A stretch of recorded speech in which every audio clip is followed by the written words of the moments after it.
Bonjour à tous, donc moi c'est Lauriane Blanc, je suis écrivaine et beatmaker et j'ai été diagnostiquée autiste il y a 2 ans environ par là-dedans. Donc voilà, je tenais à parler de cette espèce de science, hein. Enfin pas une science, pardon, cette idéologie nazie, j'ai envie de dire, de la psychiatrie. Alors moi je la vois comme ça, d'autres n'ont pas la même vision, mais pour être honnête, je me demande vraiment qu'est-ce que les psychiatres apprennent dans leurs études. Qu'est-ce qu'ils apprennent pour se permettre, au bout de 2-3 séances, de dire à une personne, toi, tu es bipolaire, toi, tu es borderline, toi, tu es schizophrène. Comment font-ils leur diagnostic, enfin, sans connaître la personne, sans avoir creusé dans ses traumas, sans... voilà, comment ils peuvent coller une étiquette sur la tronche de leur patient, comment ils peuvent donner tel ou tel médicament sorti de leur Bible qu'est le Vidal, comment ils peuvent faire ça simplement en constatant des symptômes chez une personne qu'ils ne connaissent ni d'Adam ni d'Ève. Comment c'est possible? Alors moi j'ai pas une passion du tout énorme pour les psychiatres basiques, venus des CMP ou ce genre de choses. Il doit y avoir des exceptions, mais honnêtement je n'en ai connu aucune jusqu'alors. Je vais avoir 38 ans, je ne connais pas de psychiatre qui n'est pas un vendeur de pilules, un vendeur de rêves, un vendeur d'étiquettes. Voilà. Donc, pourquoi je parle de ça? Parce que malheureusement, beaucoup de jeunes, beaucoup d'ados en pleine crise existentielle qui sont à la recherche de l'affirmation, voilà, ils se cherchent, ils s'affirment, ils sont en plein... voilà, ils sont en train de se développer, de comprendre leur fonctionnement et tout ce genre de choses. Mais comment c'est possible d'en arriver à surmédicamenter, à surdoser des jeunes, voire même des ados? J'entends par là même des... Enfin voilà, pour dire que personnellement, vous connaissez un peu mon vécu. Je vais vous foutre l'ordonnance que j'avais dans la tronche il y a plus de 20 ans. Et je me demande comment c'est possible, en étant psychiatre, de ne respecter ni la posologie, ni la durée d'un traitement, et de faire limite les choses à l'aveuglette. De constater que vous êtes dépressif, et vous avez le malheur de parler de quelque chose d'un peu spirituel, et là tout de suite vous êtes schizophrène. Enfin, on va où comme ça? En fait, j'ai envie de dire, les personnes qui sont dans l'autodiagnostic, eh ben, elles ont bien raison de s'autodiagnostiquer. Les gens qui râlent en disant oui, toi tu t'es autodiagnostiqué, TSA, nanani, TDAH, je sais pas quoi. Mais j'ai envie de dire, qui de mieux que soi-même est mieux placé qu'un psychiatre qui ne vous connaît pas? Qui de mieux que soi-même est le mieux placé pour s'auto-diagnostiquer, pour se diagnostiquer? Un psychiatre, il ne vous connaît pas, il constate votre gestuelle, vos pensées, enfin voilà, d'après ce que vous pouvez penser, lui, il va juste poser une étiquette sur, voilà, sur votre gestuelle, vos pensées noires ou ce genre de choses. Mais à un moment donné, enfin voilà, comment c'est possible? En fait, j'ai envie de dire qu'il y a que la personne concernée qui peut s'autodiagnostiquer. Parce que la personne concernée, elle sait ce qu'elle a en elle. elle se sent différente, elle se sent bizarre, différente depuis toujours. Elle arrive à comprendre comment elle fonctionne. Elle sait qu'elle est atypique. Et donc, à partir de là, en se renseignant à droite à gauche, voilà, elle peut commencer à se dire, tiens, voilà, je pense que je suis autiste, ou je pense que mon cerveau est en mode overthinking, j'ai un TDAH, ce genre de choses. Mais moi, j'ai vécu une grande injustice, étant donné qu'à l'âge de 12 ans, j'avais déjà des anxiolytiques dans la tronche. Imaginez-vous une enfant de 12 ans avec des anxiolytiques dans la tronche. Pourquoi? Parce que j'avais des crises d'angoisse sévères. Mais est-ce que vous croyez qu'ils ont cherché pourquoi j'avais ces crises d'angoisse-là? Non. Non, ils se sont juste dit, oh, elle a des crises d'angoisse sévères, on va lui donner des anxiolytiques. Solution miracle. Non, j'ai eu des traumas. Quand on a des traumas, il n'y a que nous seuls qui pouvons faire cette introspection, ce rapport au trauma pour comprendre pourquoi nous avons des troubles psychiques ou des troubles du comportement alimentaire ou des troubles autres ou qu'on ait TSA ou ce genre de choses. Voilà. Donc, quand vous voyez des psychiatres qui vous surdosent, qui vous surmédicamentent et qui vous collent toutes les pathologies sur la tête, comme ils l'ont fait avec moi, en disant, voilà, au début j'étais borderline, après j'ai été état limite et bipolaire, après j'ai été schizophrène, et là, en dernier, c'était quoi qu'il avait mis trouble de la personnalité, parce que c'est un terme très vaste. Voilà. Maintenant que je ne vois plus de psychiatre, bizarrement, je vais, mais alors vraiment, vraiment beaucoup mieux. Voyez?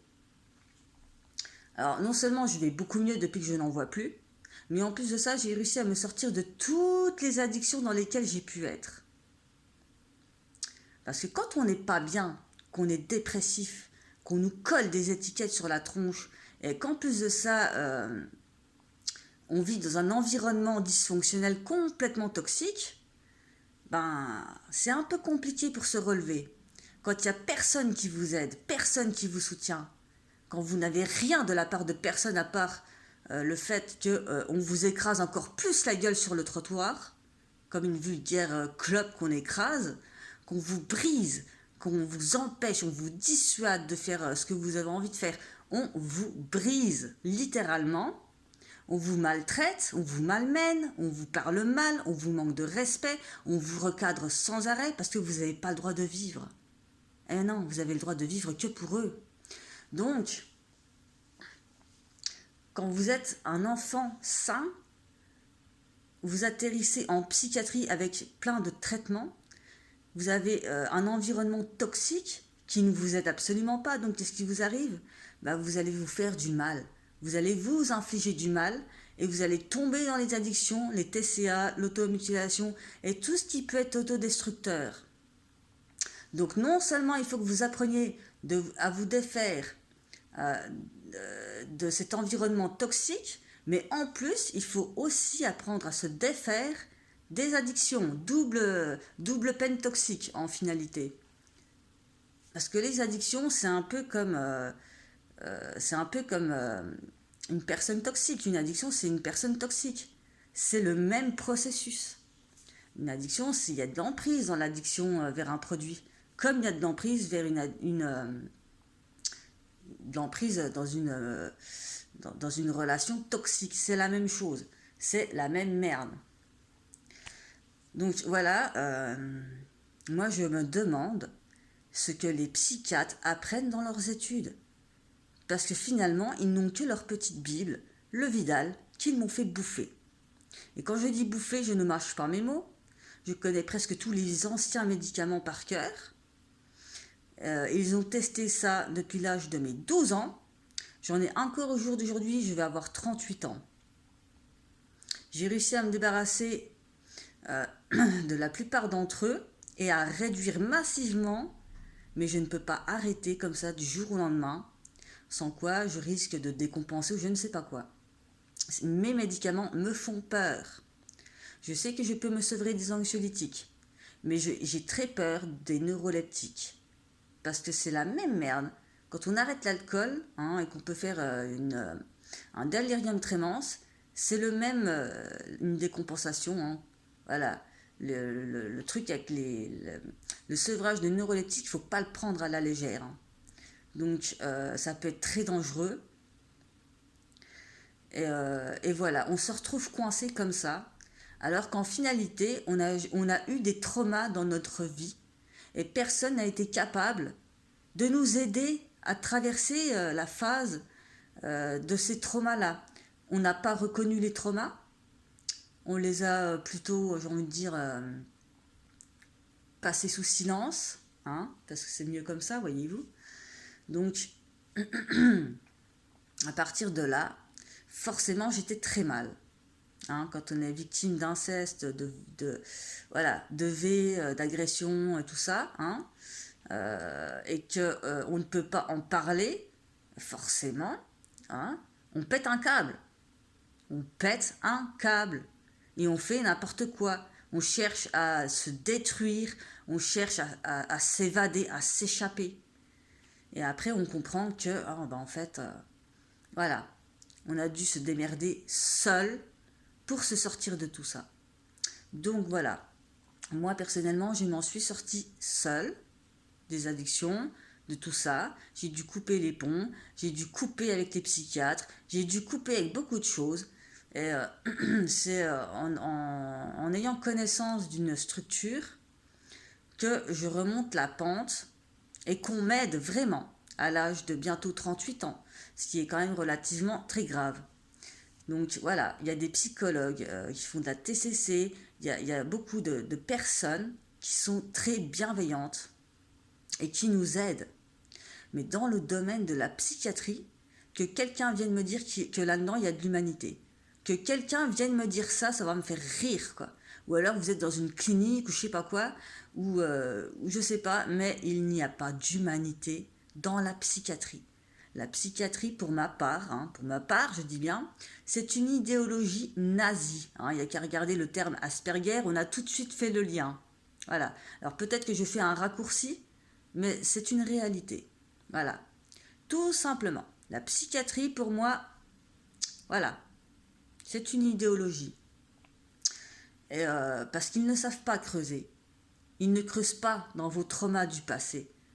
Pour dire, voilà, on va examiner ça pour voir pourquoi vous êtes comme ça. Non, non. Oh, vous présentez ça comme symptôme, donc vous êtes ça, ça, ça. Non, c'est pas comme ça que ça se passe. Je suis désolée. On ne soigne pas les gens en constatant et en leur foutant des gélules dans la tronche. On soigne en faisant une thérapie complète de A à Z, en reprenant les traumas, en reprenant les comportements, les schémas, tout ça, tout simplement en se remettant en question, en faisant de l'introspection et en décortiquant tout ça et en essayant de comprendre pourquoi, comment. Donc, les années d'études, les psychiatres, qu'est-ce qu'ils font dans leurs années d'études? Parce que je pense qu'à un moment donné, quand on souffre vraiment, on est bien... on n'a même pas besoin de psychologue ou de psychiatre, parce qu'on sait mieux que ce qu'on a que eux. Vous voyez ce que je veux dire? On doit se démerder seul, tant et si bien qu'on pourrait être un meilleur psychologue qu'un psychologue ou un meilleur psychiatre qu'un psychiatre. Parce qu'on connaît tous les médicaments, on connaît tous les schémas, tous les machins, tellement on doit se démerder seul au bout du compte. Donc à un moment donné, il faut remettre en question la psychiatrie et ses pratiques barbares. Voilà. Par contre, voilà, il y a des psychologues qui sont bien. Encore une fois, c'est pas dans les CMP, c'est dans certaines structures. Enfin voilà, on connaît tous des personnes bien, des personnes qui abusent de leur, voilà, de leur espèce de manipulation, parce qu'ils savent manipuler ces gens-là. C'est un peu le but, j'ai l'impression. Enfin bref, voilà. pour dire qu'en tout cas, en psychiatrie, il n'y a pas d'humanité, il n'y a pas d'empathie. Et à un moment donné, il va falloir que ça change. Voilà. On n'est pas dans l'optique de détruire des personnes qui ont souffert, de détruire des personnes qui sont déjà détruites. La psychiatrie, elle se contente de les achever. Donc à un moment donné, il faut se remettre en question. Voilà, c'est tout ce que j'ai à dire. Merci de votre attention.